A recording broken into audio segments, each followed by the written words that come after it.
Et en cas d'allergie aux protéines de lait de vache, quel lait donner à mon bébé? Alors, il faut utiliser des laits spécifiques qui sont appelés des hydrolysats. Et en fait, c'est des laits à base de protéines de lait de vache, mais ces protéines subissent une hydrolyse puissante qui font que, souvent je prends l'exemple un peu familier, d'identifier les protéines à des colliers de perles.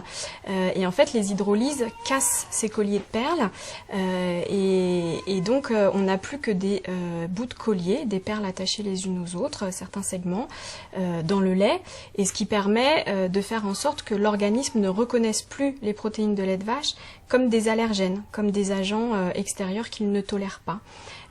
Et donc faire en sorte ensuite que l'ensemble de la symptomatologie disparaisse. Et c'est aussi bien utilisé dans les formes IgE médiées, les formes immédiates, que dans les formes retardées.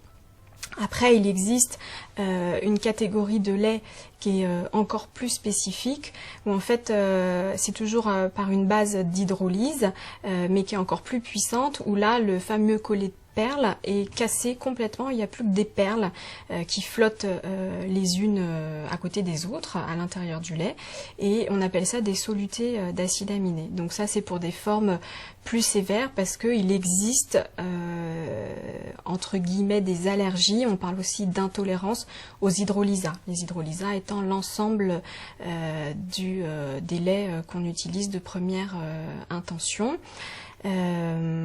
Il faut savoir qu'il y a aussi des hydrolysats qui ne sont pas à base de protéines de lait de vache, mais qu'il y a des hydrolysats à base de protéines de riz.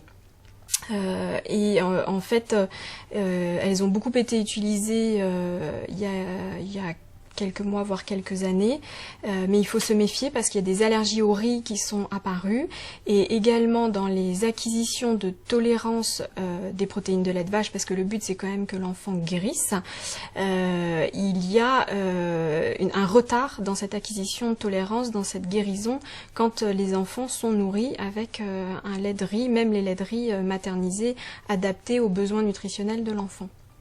Donc voilà à peu près l'ensemble des laits qu'on peut utiliser sur le marché. Ils sont soumis aux mêmes règles que tous les autres laits c'est les règles de l'Organisation mondiale de la santé, l'OMS, et donc ils répondent complètement aux besoins nutritionnels de l'enfant.